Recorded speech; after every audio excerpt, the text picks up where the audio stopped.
Salmo 11. Salmo que nós temos estudado ao longo desses últimos dias.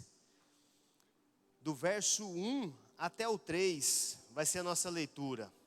O subtítulo é para o mestre de música, Davídico. E no verso 1 ele diz: no Senhor me refugio.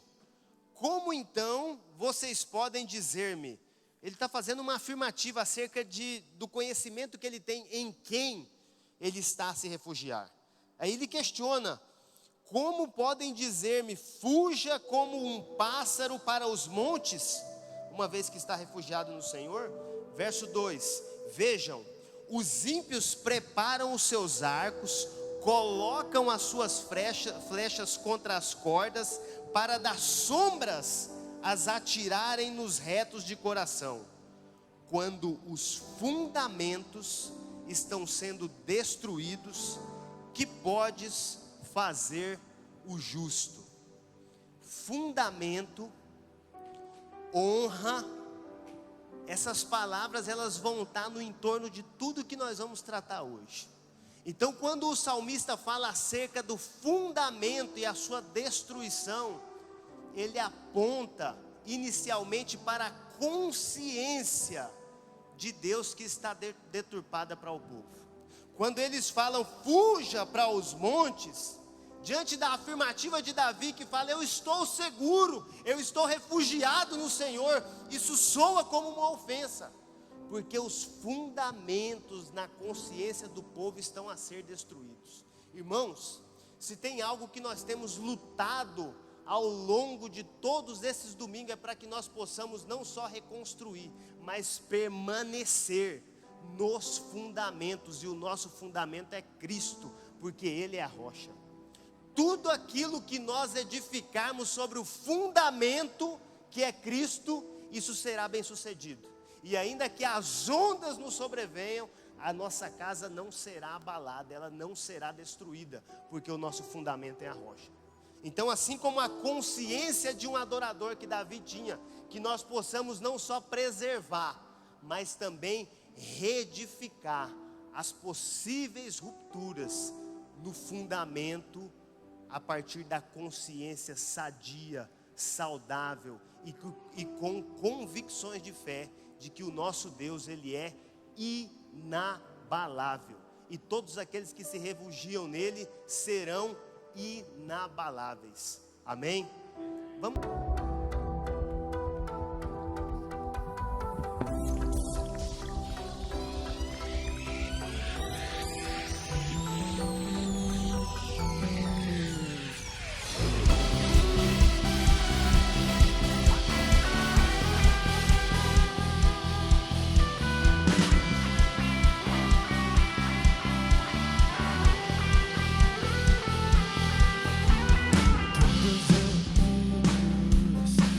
Em um só lugar a se entregar, vai começar a festa.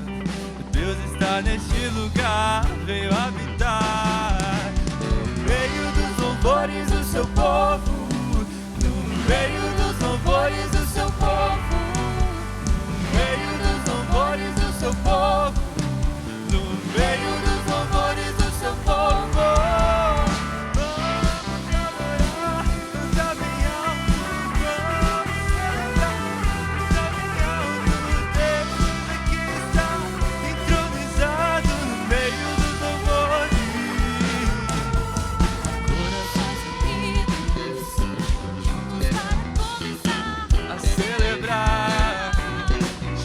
Dos gritos, Deus está neste lugar, veio habitar no meio dos louvores do seu povo, no meio dos louvores do seu povo, no meio dos louvores do seu povo, no meio dos louvores do seu povo. Vamos adorar, cantar bem alto, vamos celebrar, gritar bem alto.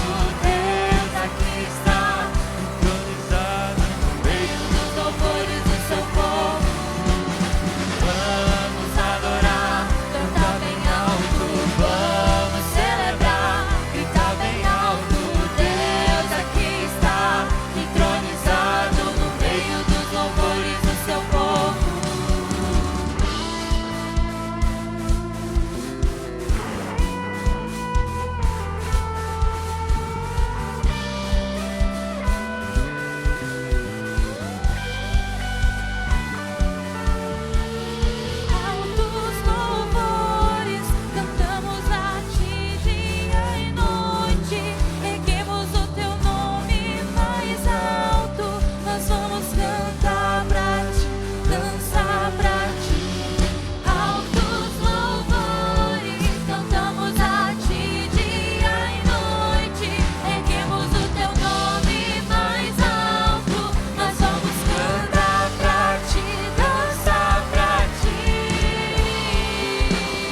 lugar.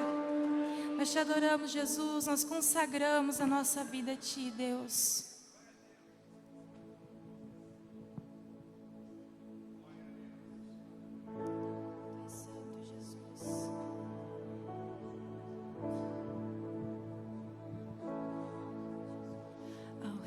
Dos reis consagro tudo o que sou, de gratos louvores transbordam o meu coração.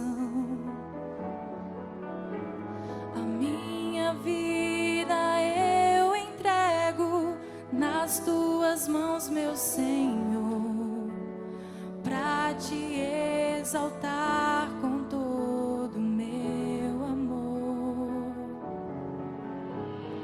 Eu Te louvarei conforme a Tua justiça e cantarei louvores, pois Tu és Altíssimo.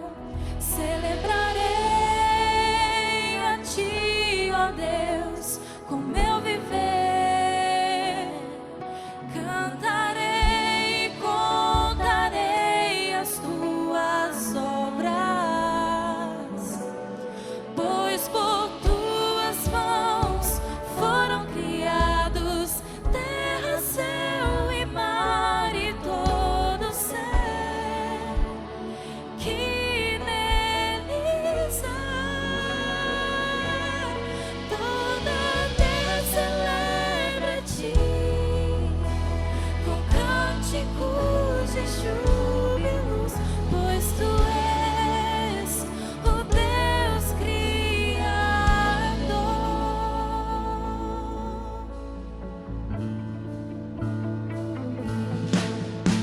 O Rei dos Reis, consagro tudo o que sou, de gratos louvores transbordam o meu coração.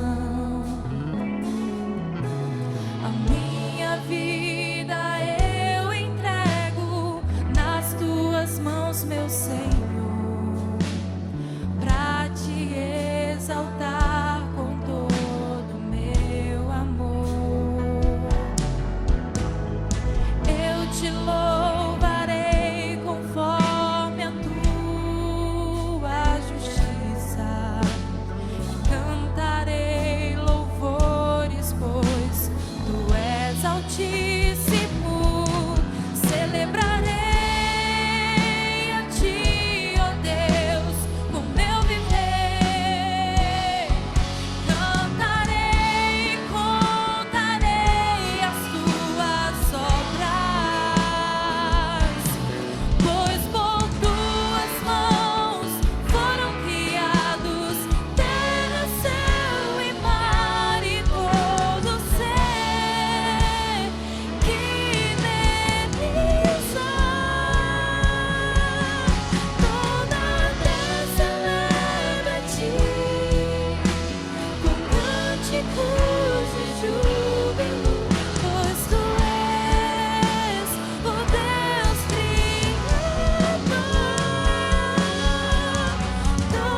Jesus.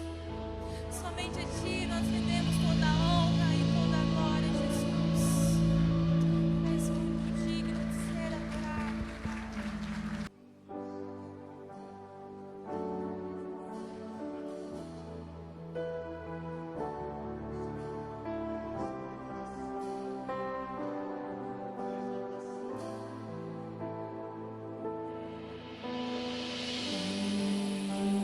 Estou no meu jardim, tranquei a porta e abri meu coração, reguei minhas raízes com minhas lágrimas, gotas de adoração. Senhor, não quero que os meus olhos percam o brilho do primeiro amor por Ti. Não quero que em mim se perca o desejo de Te adorar. Vem, Senhor, e me resgata todos os dias só pra Te adorar. Quero ser Teu bom perfume, primeira essência, Teu jardim particular.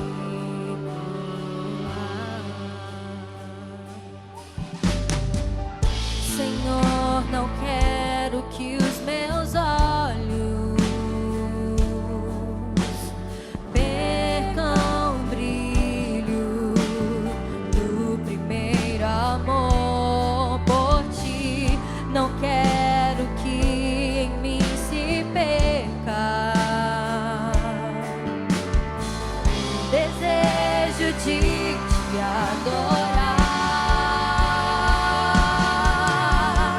Vem, Senhor, e me resgata todos os dias só pra Te adorar.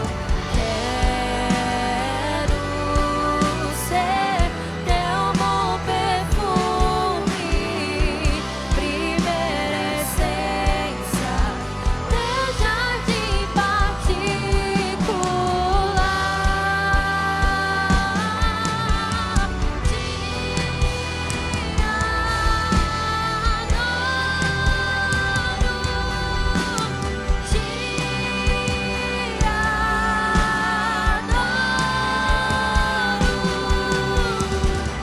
Vem sobre mim, Senhor, vem sobre mim, Senhor, vem sobre mim, Senhor.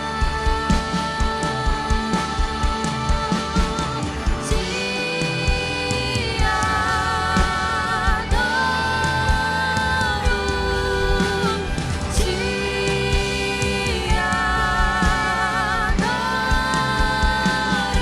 adoro.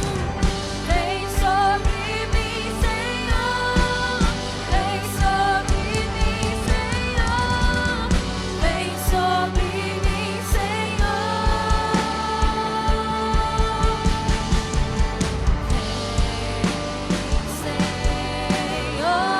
e me resgata todos os dias só pra Te adorar. Quero ser Teu bom perfume, primeira essência, Teu jardim particular.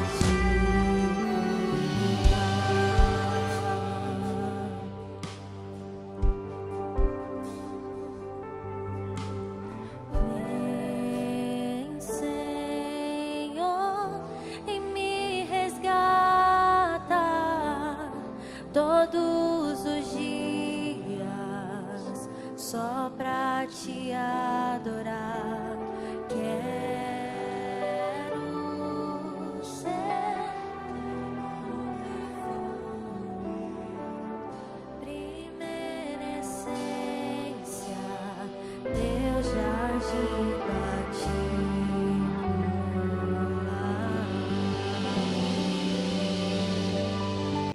Amém e graças a Deus.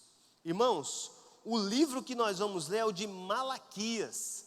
São 4 capítulos, 4 domingos restantes. Dentro da proposta que era de fazer a leitura de todos os profetas menores, nós não lemos 2, Miqueias e Zacarias. São livros um pouco maiores, e aí nós precisaríamos de mais domingos para poder fazer dentro dessa sistemática.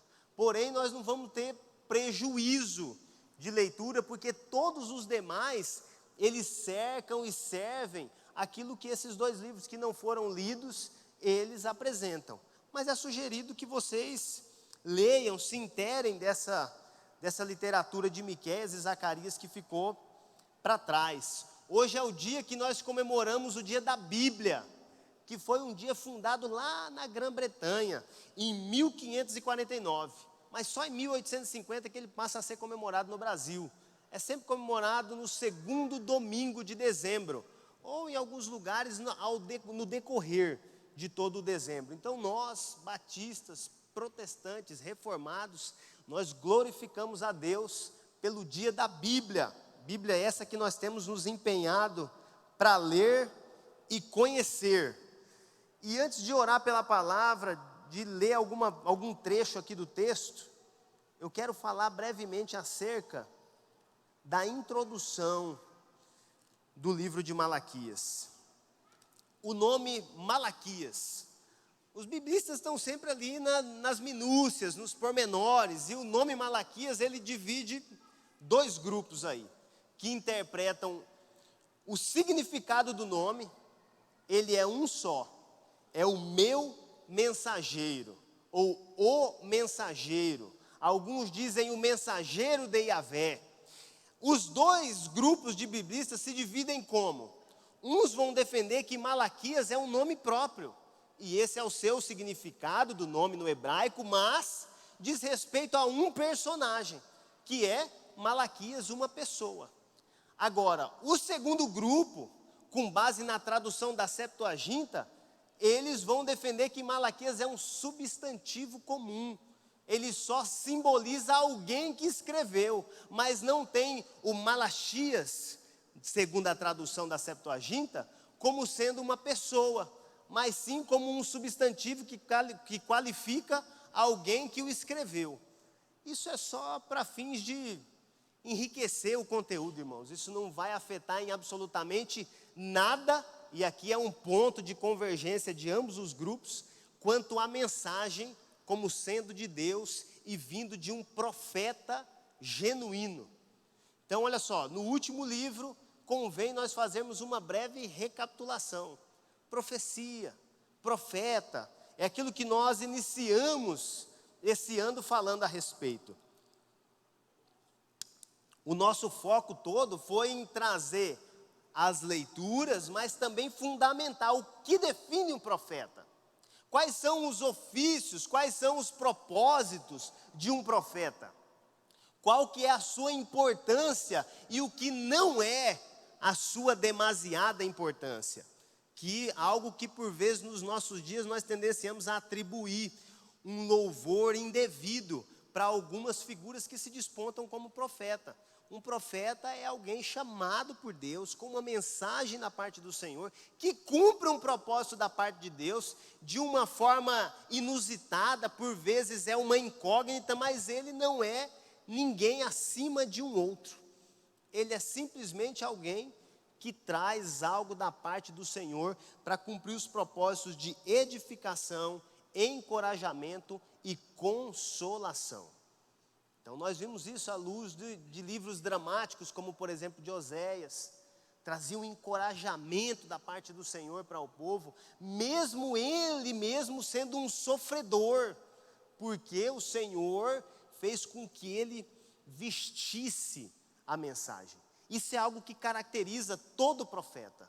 Ele é vestido da mensagem, ele é fundido na mensagem, ao ponto de entre o profeta e a mensagem que ele traz haverem poucas diferenças. E Oséias é a expressão dramática desse tipo de pessoa. Por quê? Porque o Senhor dá uma direção para que ele se case com uma prostituta. Foi o primeiro livro que nós lemos. E esse drama todo de Osés entre separa, volta, tem filhos, o Senhor rejeita, o Senhor torna a amar, tudo isso foi a partir da vivência do profeta. Temos lá o Amós, que nem sequer era da escola dos profetas, nem era de uma linhagem levítica, era um cuidador de ovelhas. Tinha um ofício que nós configuramos, caracterizamos como secular, mas quando ele ouve a mensagem do Senhor, ele larga tudo e vem profetizar em um reino que não é o seu, e então traz uma mensagem poderosa da parte do Senhor. Da mesma forma, o Malaquias. Mas o Malaquias não tem nenhum registro que fala que ele é da família tal, que ele é da linhagem tal. Então o que o configura como um profeta genuíno? A mensagem. Nós vamos ver no decorrer do texto que por 9 vezes fala, assim diz o Senhor. O livro de Malaquias, quando você pega uma Bíblia onde as falas de Deus, as falas de Jesus, elas estão em vermelho, Malaquias, a maior parte do livro está toda em vermelho, porque pouquíssimas coisas falam o profeta, como por exemplo, no verso 1, palavra do Senhor contra Israel por meio de Malaquias. A partir daí, é só a palavra do Senhor, como se o Senhor mesmo estivesse dizendo. Então, o livro de Malaquias, ele é profundo na sua denúncia, embora não deveria ser, porque nós estamos falando de um período pós-exílico. Eu andei falando aí asilo ao invés de exílio, irmãos, me perdoem, tá? É exílio, é exílico e não asilo, tá? O pessoal pontuou aí depois que eu desci, falou, você falou asilo aí, não é essa, falei errado, estou aqui corrigindo, tá? Peço perdão aos irmãos, mas agora vamos começar propriamente na leitura, e vamos fazer uma breve oração. Capítulo 1, verso 1 diz, uma advertência, a palavra do Senhor contra Israel, por meio de Malaquias ou Malachias, pela tradução da Septuaginta. E aí nós vamos começar entendendo o que é uma advertência. O que o hebraico no original traduz como sendo uma advertência. Mas feche seus olhos brevemente, mais uma vez, para nós orarmos. Senhor, nós te glorificamos, Pai. Te bendizemos e te agradecemos pela tua palavra posta, para que nós possamos alimentar o nosso espírito. Que nessa manhã, o teu espírito venha servir o nosso, a partir do conhecimento da tua palavra. Que nós sejamos satisfeitos em ti, a partir do conhecimento do texto e da tua vontade, que se realizou, que se revelou nos dias de Malaquias, mas que também se revela nos nossos dias e anuncia algo poderoso da parte do Senhor. O meu pedido é para que o Senhor torne a cada um de nós conhecido a tua poderosa vontade para os nossos dias e para o nosso ser. No nome de Jesus e para a glória do Senhor, eu te exalto e te agradeço e clamo pelo teu favor. Amém e graças a Deus. Uma advertência, na tradução, irmãos, do hebraico, vai falar um peso, segundo a palavra do Senhor, uma massa, um fardo. Então seria um fardo a palavra do Senhor contra Israel por meio de Malaquias. Aqui o profeta deixa claro que a palavra do Senhor tem um peso sobre a vida daqueles que o recebem. Há algo que influencia de forma direta sobre as nossas vidas, sobre a nossa compreensão, aquilo que é lançado e produzido e que vem da parte do Senhor.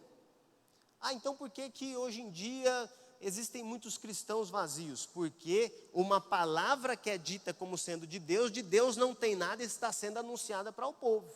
Agora, quando há algo da parte do Senhor, existe uma relevância, existe uma densidade nessa palavra, que ela tem o poder de nos atribuir um fardo, uma direção, um livramento, ou seja, ela é cheia, ela tem conteúdo, ela tem relevância, ela penetra, ela transforma, ela modifica, ela regenera. Essa é a advertência do verso 1 de Malaquias. Então, contra esse povo, que essa palavra é uma palavra de admoestação, é um puxão de orelha contra o povo de Judá, ele está falando, trago para vocês, ou sobre vocês, um fardo da parte do Senhor. Aí verso 2, eu sempre os amei, diz o Senhor. Mas vocês perguntam, de que maneira nos amaste? O Senhor está descrevendo aquilo que o povo colocava diante dele como sendo um contraponto, um contrassenso da sua afirmativa. Não era Esaú, irmão de Jacó? Declara o Senhor. Todavia, eu amei Jacó. Por que que ele vai falar de Jacó para afirmar o seu amor? É como se para nós o Senhor dissesse o seguinte: eu amo essa igreja. Mas Senhor, como que o Senhor nos ama? Nós temos vivido dias de aflição, dias de dificuldade, dias de dor, dias de angústia, dias de desespero, para alguns, não todos. Aí o Senhor traz uma devolutiva e diz assim, ó, eu amo a Cristo. Ele reforça a aliança. Por essa razão que no início eu li o salmo que vai destacar acerca do fundamento, acerca do alicerce, acerca da base da igreja, que é Cristo. Irmão, se nós não compreendermos à luz das Escrituras, que Cristo é o fundamento, e sobre essa rocha nós estamos edificados, fará pouco sentido qualquer movimentação da igreja para nós. E a partir de Cristo e tudo aquilo que Ele traz, é que nós estamos não só fundamentados, mas que nós temos uma forte expressão de amor da parte de Deus para conosco. Então, sempre que nós olhamos para Cristo, nós devemos encontrar ali segurança para aqueles que estão fundamentados em fé nele. É o que o Senhor está falando acerca desse povo. Ele fala, olha, com relação a vocês, eu tenho uma aliança. E essa aliança está estabelecida em Jacó, e eu o amo. Então ele vai descrever o drama de Jacó e Esaú, que Esaú foi rejeitado, e aí, então os edomitas são destruídos. Mas em Jacó, a quem ele ama, e com ele tem uma aliança, ele sustentará todo o padrão de bênção do reino dos céus sobre esse povo, e não propriamente por causa de algum mérito desse povo, mas porque ele ama Jacó, que é o pai na fé, que é aquele com quem ele fez uma aliança, de sustentar esse povo até que o Cristo venha, da linhagem de Jacó. Então, por vezes, essas afirmativas, elas soam distante de uma realidade esperada ou idealizada pela igreja, em especial a pós-moderna. Por quê, irmãos? Porque nós estamos acostumados, ou quem sabe nós nos convertemos, ou temos sido preparados a partir de um conceito de troca, de um conceito onde Deus vai me servir com todo o banquete, segundo a minha compreensão de banquete. E isso remete uma figura, para nós fazermos uma analogia mais prática, é como se o Senhor vem e prepara a mesa da ceia. A mesa da ceia tem o suco, tem o vinho, tem o pão, tem o azeite, tem tudo aquilo que representa uma dieta saudável para nós nos fartarmos nessa mesa. E quando nós queremos os nossos próprios, idealizamos o Evangelho segundo os nossos próprios conceitos, é como se nós quiséssemos uma mesa com Danone, com Nutella, com tudo aquilo que vai de alguma forma prejudicar o nosso corpo. Sabe essa coisa que satisfaz o meu eu, que enche os olhos, mas que não sacia o indivíduo? Então o que o Senhor está falando, porque nós vamos entender isso melhor, porque ele vai começar com fortes denúncias contra os sacerdotes, na sequência contra o povo, contra todos aqueles que formavam, que compunham uma nação que era chamada para ser santa. Só que esse povo, eles estavam dispersos. Nós falamos em período pós-exílico. Esse período pós-exílico, o profeta Malaquias, ele é o último dos três a profetizarem, dos três profetas menores. Então, na sua profecia, ele já está condenando um desvio do povo, um desvio moral, um desvio religioso que eles estavam cometendo e com isso pecando contra o Senhor. Eles estavam se desligando de tudo aquilo que o Senhor havia proposto, incentivado pelos profetas Zacarias e Ageu, mas reedificando o templo por meio de Esdras e Neemias. O povo viu o templo que tinha sido derrubado antes do exílio ser todo reedificado. Nos dias de Malaquias, o templo já estava erguido e o rito religioso seguia normalmente. Não havia uma profanação com deuses estranhos no templo, mas só que havia uma dispersão. Vamos aqui no verso 3, ele vai continuar a história aqui de Esaú. Ele fala, mas rejeitei Esaú, transformei suas montanhas em terra devastada e as terras de sua herança em morada de chacais do deserto. Esses chacais são mamíferos carnívoros. É uma espécie de lobo, mas tem um rabo parecido com raposa e o tamanho também. Ele não tem o tamanho de um lobo, ele tem o tamanho de uma raposa. É pequenininho e vive de restos de carne de animais mortos pelo deserto. Isso aqui é a forma como ele tratou os edomitas, que são da linhagem de Esaú, o irmão de Jacó. Ele fala acerca da história, ele fala qual foi o resultado desse povo, porque o Senhor, no seu ódio perfeito, odiou aquilo que Esaú fez e amou Jacó pela sua oferta perfeita e pela maneira como ele agiu diante do Senhor. Ele fala, olha, sobre aqueles que não me obedeceram, eu os rejeitei ao ponto de torná-los como chacais do deserto. É como as afirmativas em Cristo que dizem a respeito de um povo pagão, de um povo que não quer nada com ele, de um povo que não quer andar segundo a sua instrução. O alvo desse povo o alvo não, né, que eles são propriamente o alvo, mas a direção para esse povo é o do ódio, é o da ira de Deus, despejada em um tempo devido. Mas aqueles que amam a Cristo, o amor de Deus é a porção reservada para todos eles. E nesse meio tempo, nesse intervalo, o Senhor vem chamando os seus, porque o propósito do Senhor é o de amar. Então, a proposta de que ele ama a Jacó, ela está sustentada e muito bem estabelecida em amor em Cristo Jesus. Logo, ele ama a igreja, porque ele ama a Cristo.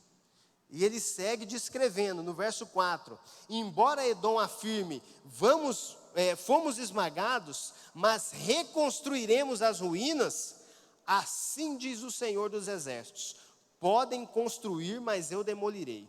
Eles serão chamados terra perversa, povo contra quem o Senhor está irado para sempre. Por isso que eu falei acerca de um ódio puro, perfeito. Porque o Senhor está irado. Essa é uma palavra do próprio Deus. Vocês verão isso com os seus próprios olhos e exclamarão, grande é o Senhor, até mesmo além das fronteiras de Israel. O que o Senhor está afirmando para esse povo é justamente que toda a sua manifestação de amor em benefício deles está manifesto não só na congregação, mas em todos os lugares fora dela. Em todos os lugares fora de um povo, de uma nação que tinha o Senhor como um Deus exclusivo, mas que eles seguiam na crença de que esse Deus estava engessado em não só a amar, mas também em viver e manifestar-se dentro das redomas de Israel, de Judá, de Jerusalém. Quando na verdade o Senhor tem suficiência e autonomia em si mesmo, e Ele faz o que quer, com quem quer e aonde bem entende, e Ele deixa isso bem claro. Vocês me conhecerão, povo meu, por aquilo que eu farei fora dos arraiais, por aquilo que eu farei em benefício ou em malefício de outros povos, a exemplo dos edomitas que são da linhagem de Esaú, e que não se resume só aos edomitas, mas em todos os povos a quem o Senhor quiser tocar. Eu penso que isso é algo muito bem estabelecido para nós enquanto igreja, né? De que o Senhor, Ele se manifesta em todos os lugares, em benefício ou em malefício de quem Ele quer, contra ou a favor da nação em que Ele bem entender, ou quiser, ou intencionar fazer. Não imagino que essa seja uma crise nossa enquanto igreja. O Senhor faz onde Ele quiser. Mas agora, o grande ponto, quando Ele desenha os cercos, é chegar até o centro do problema. Olha o verso 6.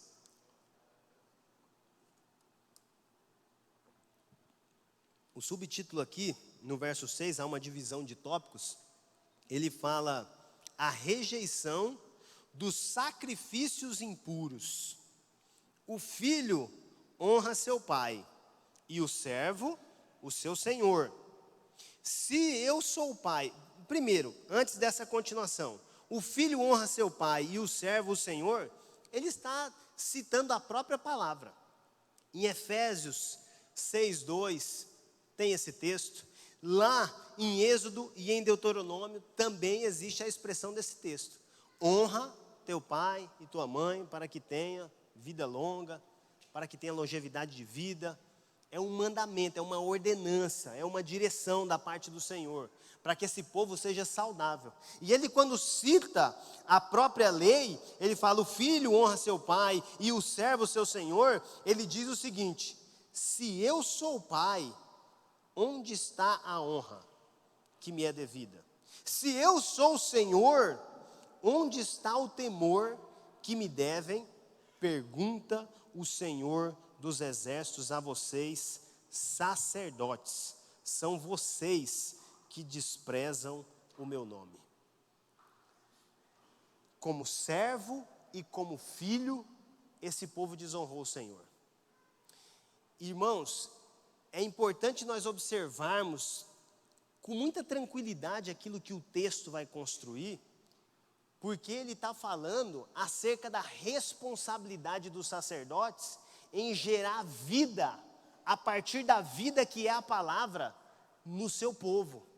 O corrompimento dos sacerdotes, a partir da explanação da palavra, do ensino, do conteúdo do texto, da Torá, do Antigo Testamento, tinha feito com que o povo formasse o conceito atual que os levavam a se distanciar do Senhor, com casamentos mistos, com o fato de não entregarem os dízimos e as ofertas. Mas a palavra do Senhor, ela vem pelo profeta, em primeiro lugar, para confrontar quem? Os líderes, os sacerdotes.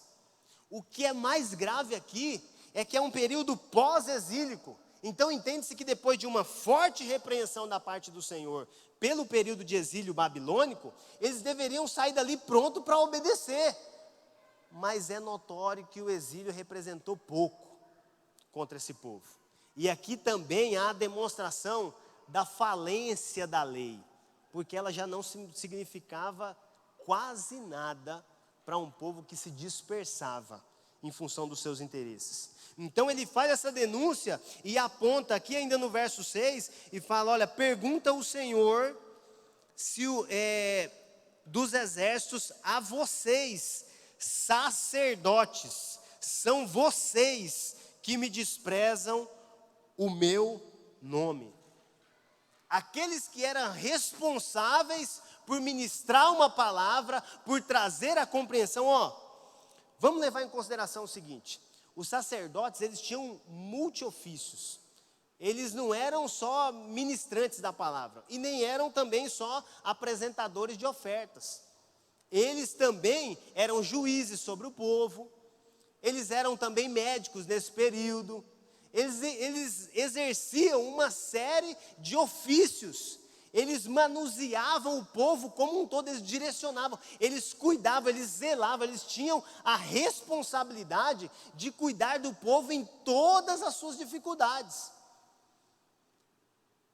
E o Senhor está denunciando a sua ausência quanto a isso. No ofício a ser desempenhado, sacerdotes, vocês têm falhado, pecado contra mim. Aqueles que são eleitos o cabeça do povo, eles não têm feito nada em benefício de Deus, beneficiando o povo pelo conhecimento do próprio Deus. Agora, esse conceito de sacerdócio, ele foi ressignificado em Cristo. E não ficou mais leve. Porque agora, nos nossos dias, O sacerdócio real, o sacerdócio santo, segundo 1 Pedro no capítulo 2 ali, é que é individual. Todos nós somos sacerdotes de nós mesmos e temos as responsabilidades sacerdotais de nos apresentarmos diante do Senhor, uma vez que o véu se rasgou.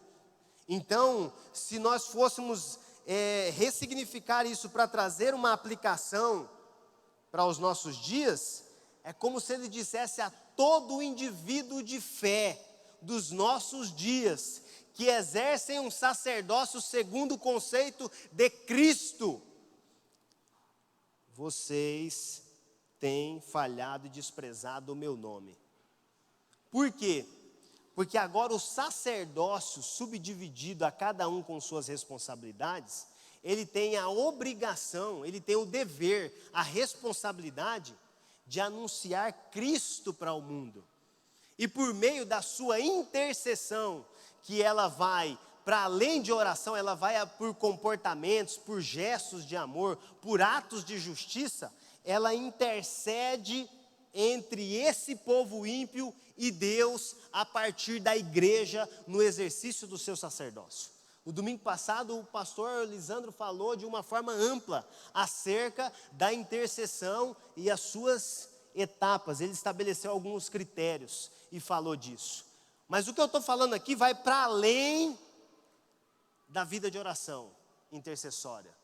Ela vai a comportamentos de intercessão, ao comportamento de amor da igreja. Segundo Tiago, a verdadeira religião é cuidar dos órfãos e das viúvas. É a caridade, é se apresentar como quem serve um povo, independente dele ser tido como um povo seu, a redoma cristã evangélica ou não. O papel da igreja é servir com obras de justiça, mas também com o conhecimento de Deus, a palavra para subsidiar todo o povo. Enfim, volta aqui, fecha esse parênteses que fala acerca da denúncia direta contra os sacerdotes e continuo agora no verso 7. Trazendo comida impura ao meu altar. Porque eles fazem uma pergunta no final do verso 6. Mas vocês perguntam, de que maneira temos desprezado o seu nome, Senhor? Perguntam os sacerdotes. Aí ele fala, trazendo comida impura ao meu altar. E mesmo assim, ainda perguntam, de que maneira te desonramos?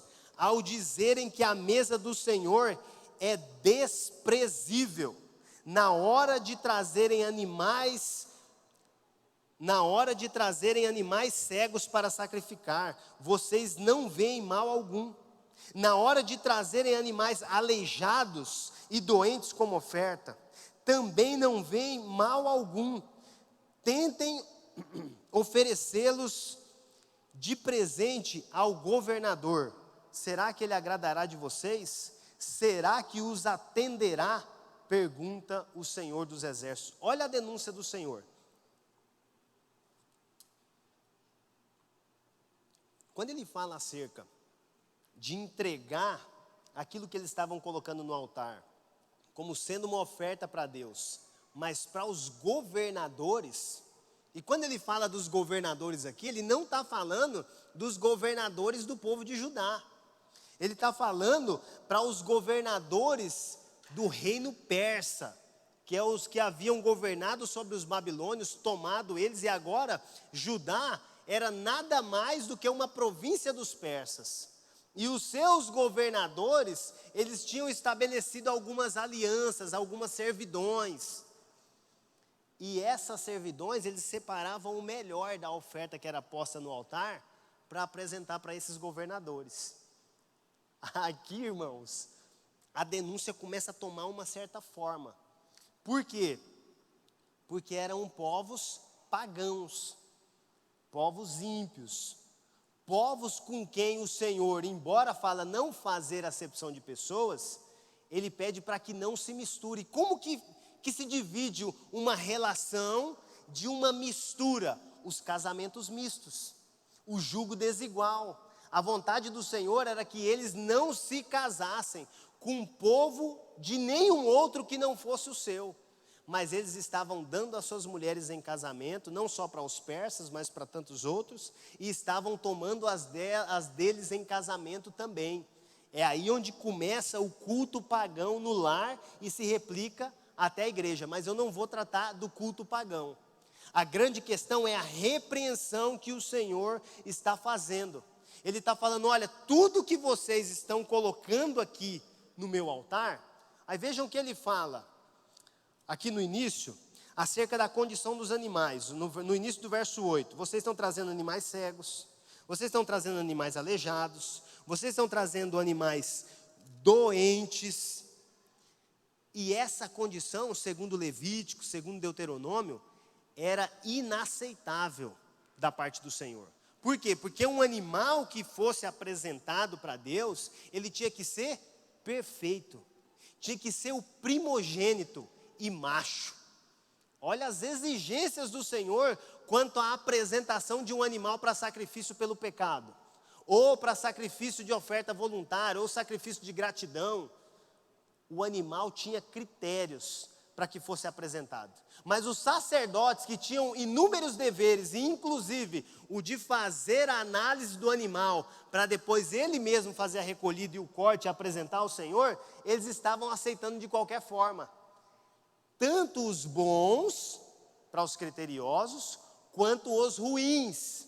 E o problema maior não estava nessa abertura para todo tipo de animal, mas estava ainda mais na seletiva, onde tira a fatia ruim e oferece para o Senhor, e tira a parte boa para nós nos apresentarmos aos governadores e também nos fartarmos do melhor que da parte de Deus tem vindo para nós. Agora vejam que essas decisões, que esses acontecimentos, eles não acontecem assim de forma escancarada e de um dia para o outro. Aqui existe uma construção, irmãos. Uma construção que vai de pequenas aceitações. Esse passa, esse aqui não. Vai levando. Não, dessa pessoa isso passa, mas dessa pessoa isso não.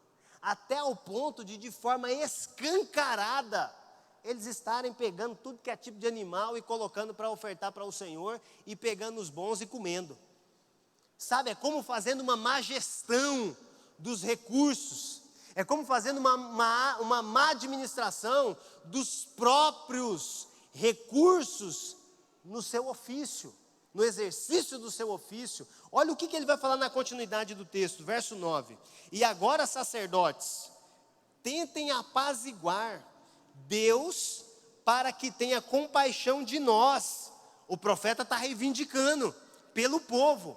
Na falha do sacerdote, o Senhor levanta o profeta, para no momento crítico, ele trazer uma mensagem dura, que possa alinhar o povo com a vontade de Deus. Então, o profeta está a interceder aqui, em benefício do povo. Ele fala, olha, tentem apaziguar Deus, para que tenha compaixão de todos nós. Será que, com esse tipo de oferta, Ele os atenderá? Pergunta o Senhor dos Exércitos, verso 10. Se um de vocês fechasse as portas do templo, assim ao menos não acenderiam o fogo do meu altar inutilmente. Não tenho prazer em vocês, diz o Senhor dos Exércitos, e não aceitarei as suas ofertas, pois do Oriente ao Ocidente, grande é o meu nome entre as nações. Em toda parte incenso é queimado e ofertas puras são trazidas. No meio do povo que se diz seu, há uma profanação e há uma oferta que fede diante do Senhor.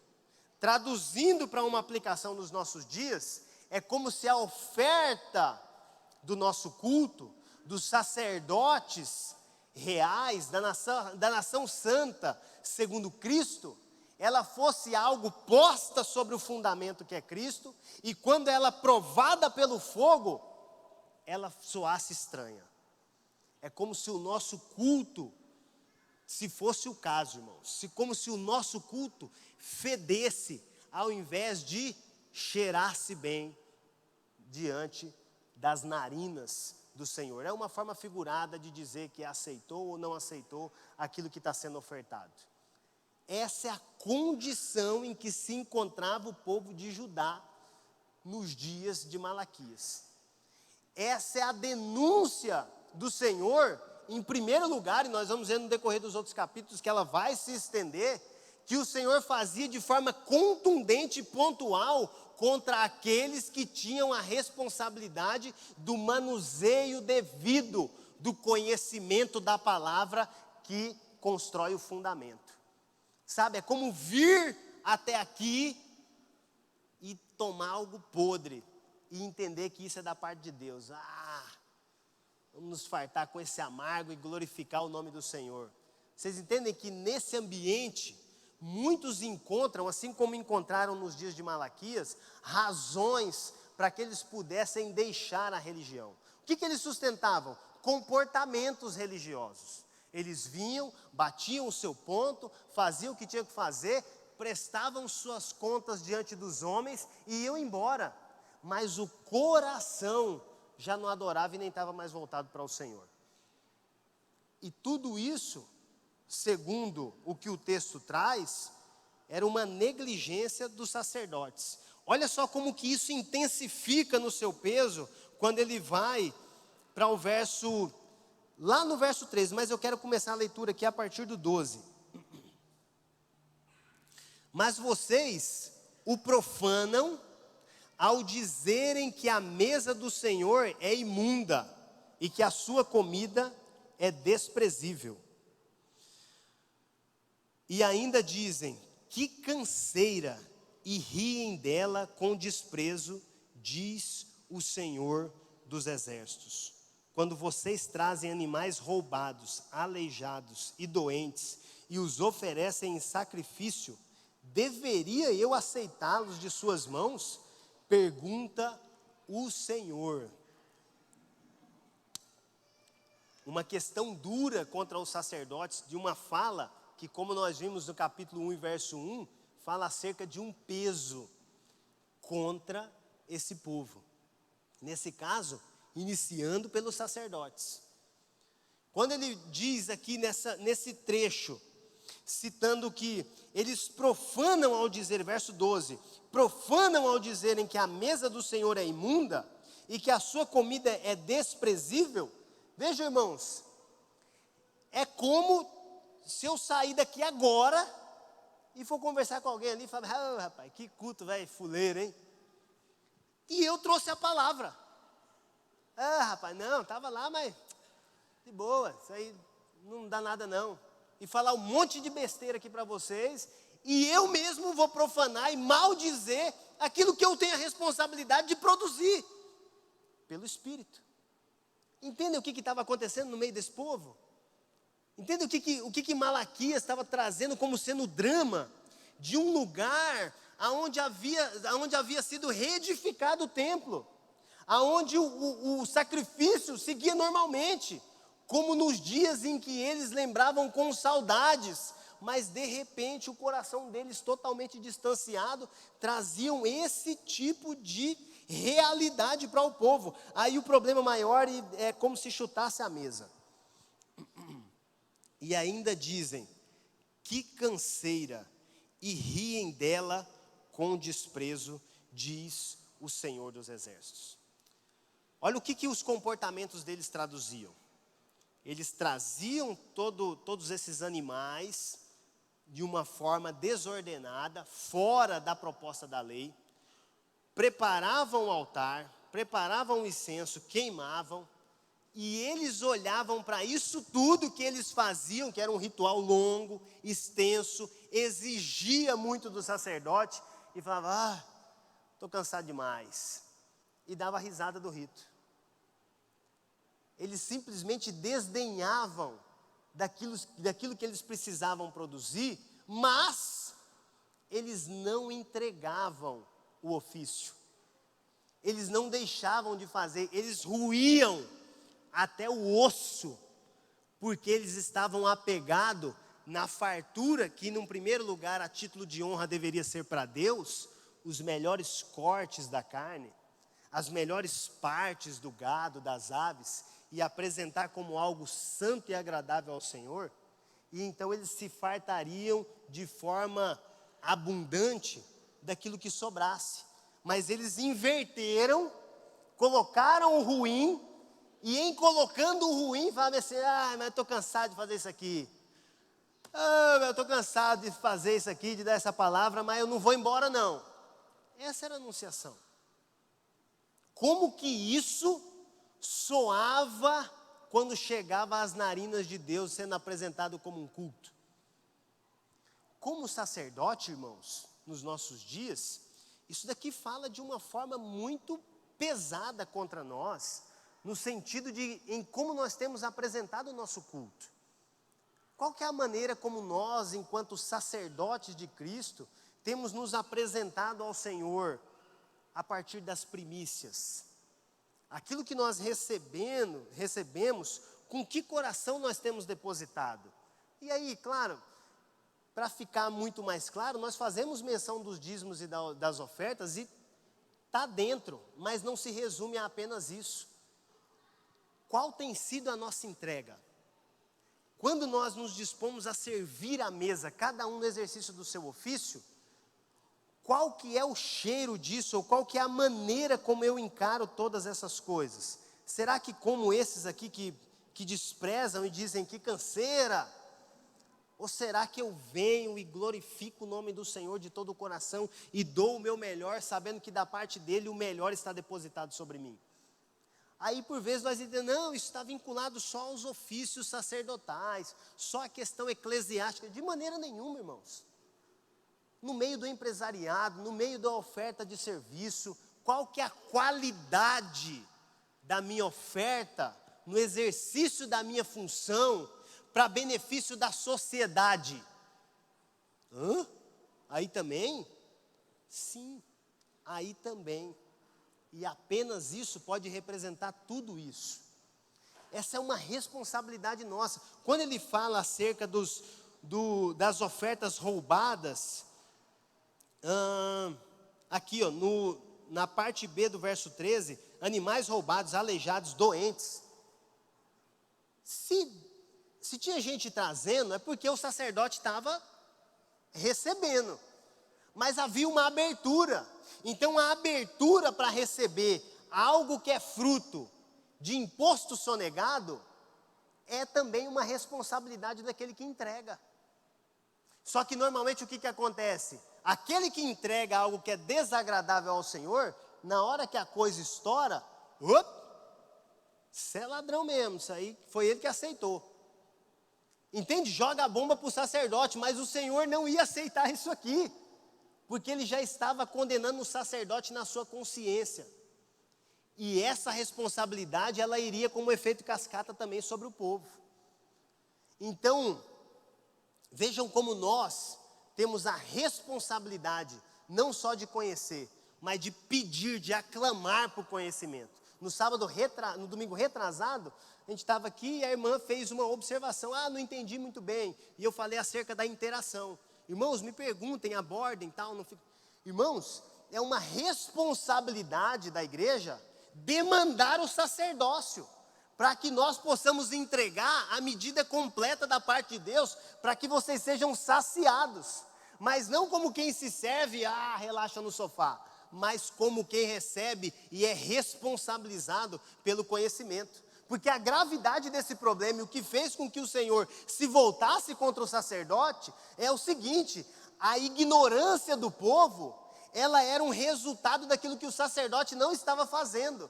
Então, nesse caso, o Senhor bateu pesado contra os sacerdotes a partir do profeta. Por quê? Porque eles tornaram o povo ignorante naquilo que se diz respeito ao conhecimento. Então, se eles aceitavam aquilo que era roubado, eles não tinham o direito de cobrar o ladrão, porque eles roubaram antes conhecimento. E vejam que essa troca, ela é tanto conveniente para o sacerdote quanto para o povo. Por quê? Porque independente da forma como o dinheiro era gerado, eles poderiam trazer e apresentar no altar. Qual que era a tradução de dinheiro? Os animais, os sacrifícios. Olha, se nós traduzirmos isso e colocarmos nos nossos dias, quando nós observarmos esses escândalos que estão acontecendo ao nosso derredor, isso faz todo o sentido. Porque sacerdotes têm feito o quê na responsabilidade do seu ofício? Mantido o povo ignorante, na mesma medida em que explora as suas riquezas para se fartar. Aí, de repente, você vê uma matéria de que um pastor sofreu uma tentativa de assassinato. Irmãos, alguém que, em um determinado momento, o pastor Sérgio colocou de uma forma muito bem colocada e categórica numa mesa. Vocês deveriam olhar, falando para um núcleo específico, para um povo que só faz o bem, que são os crentes. Vocês deveriam, no exercício da sua gestão, olhar para um povo e dar benefício deles continuarem a fazer o bem. Essa é a configuração da ovelha, da igreja. Essa é a forma como a igreja se move. Agora, quando você tem um pastor que não pelo ofício da palavra, ele sofre uma tentativa de assassinato, mas foge ali cercado dos seus seguranças e carros blindados, no que esse cara está envolvido? Vocês entendem que essa denúncia, ela desenha de forma muito objetiva e clara muitas das coisas que acontecem nos nossos dias? E elas falam acerca da nossa responsabilidade de, enquanto comunidade, nos mantermos saudáveis. Quando? Como? Não só numa relação de broderagem, mas cobrando, demandando uns aos outros no exercício de suas funções. Fecho o parênteses.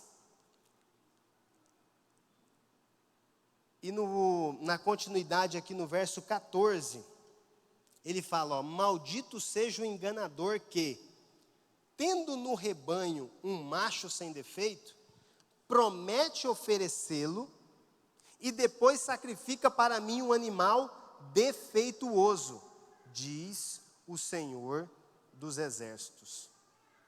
Lembra que eu falei que esse negócio ia pegar o sacerdote e também o povo que se apresentava?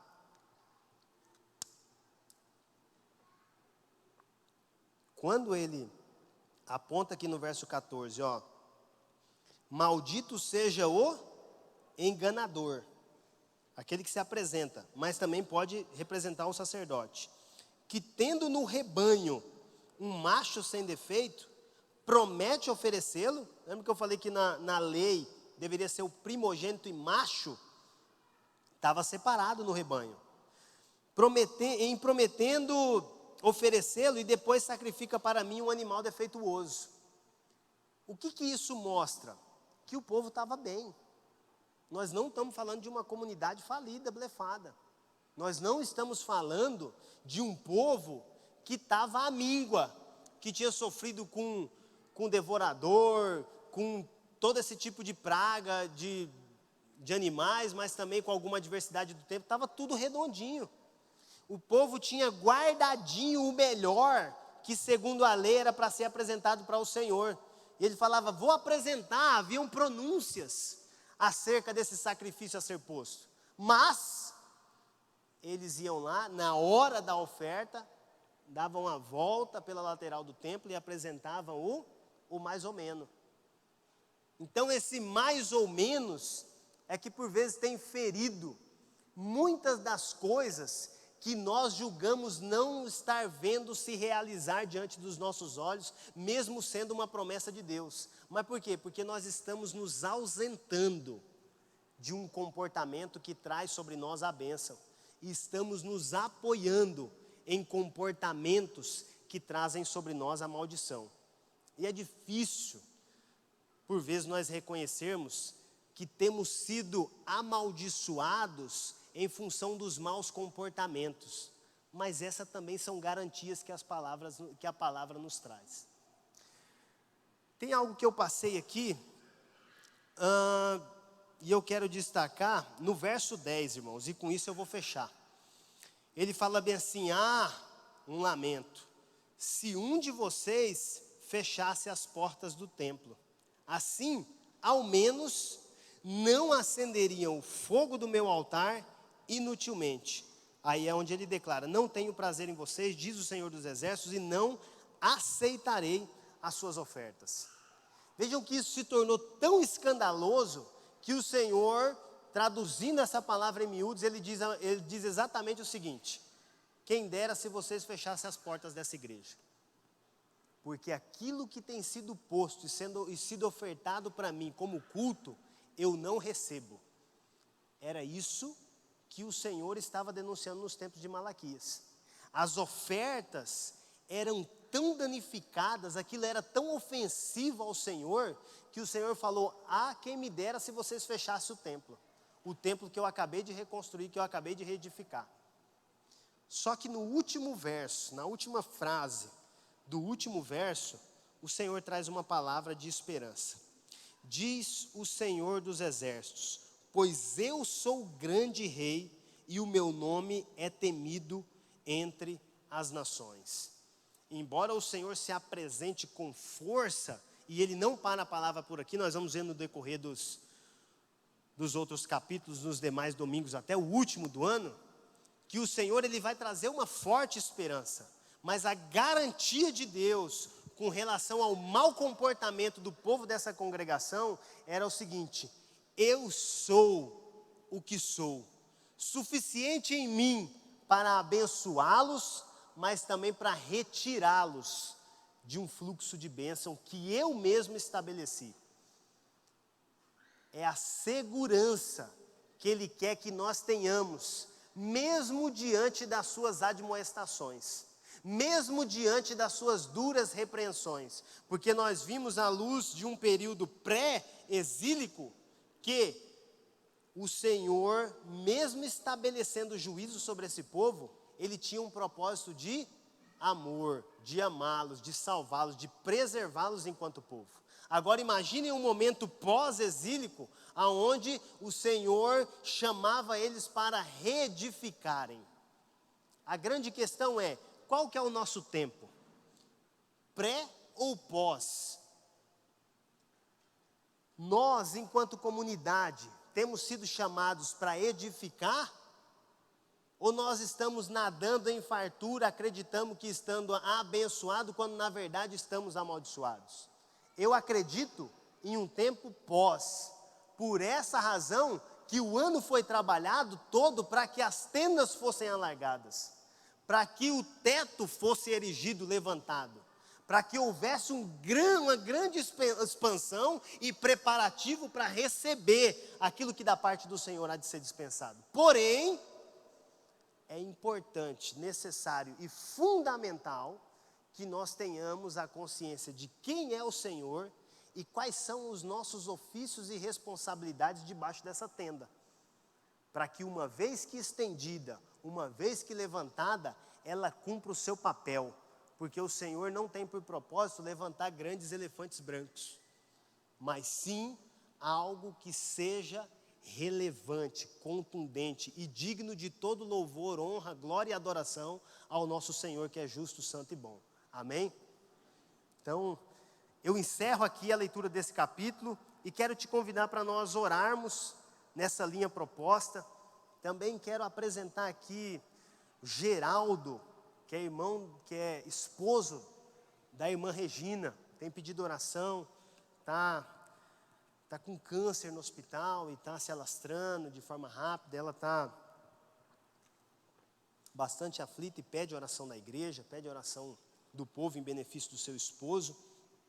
E também, irmãos, dentro dessa proposta do texto, que sejamos nós um povo de uma proposta de culto agradável. Sabe, que nós sejamos sacrifícios vivos, santos e agradáveis, como diz Romanos 12:1, e que atenda os anseios do Senhor naquilo que nós temos posto diante dele. Amém? Se você quiser ficar sentado, fique à vontade. Eu quero que você feche os seus olhos, que você ore com entendimento, e se você não tem nada para dizer, concorde com a oração, ou apresente o seu silêncio de forma consciente para o Senhor. Pai, nós te glorificamos e te bendizemos. Nós te exaltamos e te glorificamos por aquilo que o Senhor é. Nós reconhecemos a tua majestade, a tua soberania e cremos no poder da tua ação. Nós cremos que o Senhor exorta, açoita os filhos a quem o Senhor ama. Então, Pai, que no nome de Jesus, nós venhamos a corresponder tudo aquilo que o Senhor tem requerido de nós. Que nós sejamos um povo ativo, mas não só ativo como quem é ativista, mas que nós sejamos limpos diante do Senhor. Que essa comunidade seja uma comunidade de coração sincero no exercício das suas funções. Que essa comunidade esteja vestida de roupas brancas e que as suas mãos estejam limpas diante do Senhor na medida em que eles se empenham por algo que é propriamente seu. Que esse povo seja farto, Senhor, com toda a ferramenta necessária para lutar, para combater o bom combate. Que esse povo seja revestido de inteligência, de capacidade, de ousadia no exercício dos seus dons. Que seja um povo completo e que manifeste as virtudes do seu Espírito em todo o tempo, Senhor. Mas que no nome de Jesus, nós não venhamos a alcançar o direito ou a liberdade de profanar o templo do Senhor. Que nós não venhamos a aceitar, Senhor, esse tipo de comportamento no nosso meio.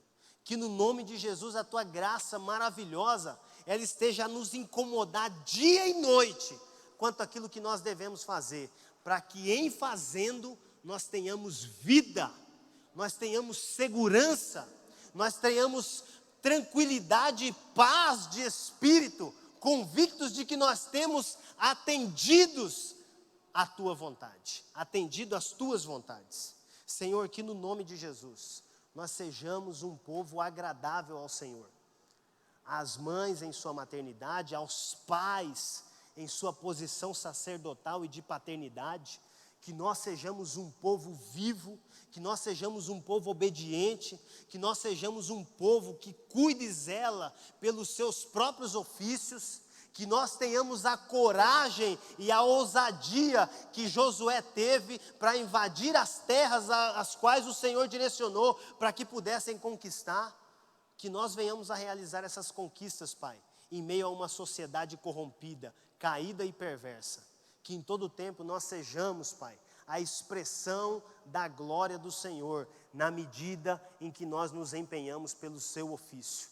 No nome de Jesus e para a glória do Senhor, eu ministro sobre a vida do teu povo toda a dispensação da parte do teu Espírito e tudo aquilo que eles julgam necessário para que eles possam ser eficientes, ousados e atuantes naquilo que o Senhor os tem chamado para fazer. No nome de Jesus e para a glória do Senhor, eu me apresento na medida em que eu clamo pela sua bênção sobre mim e sobre todos nós. No nome de Jesus e para a glória do Senhor, amém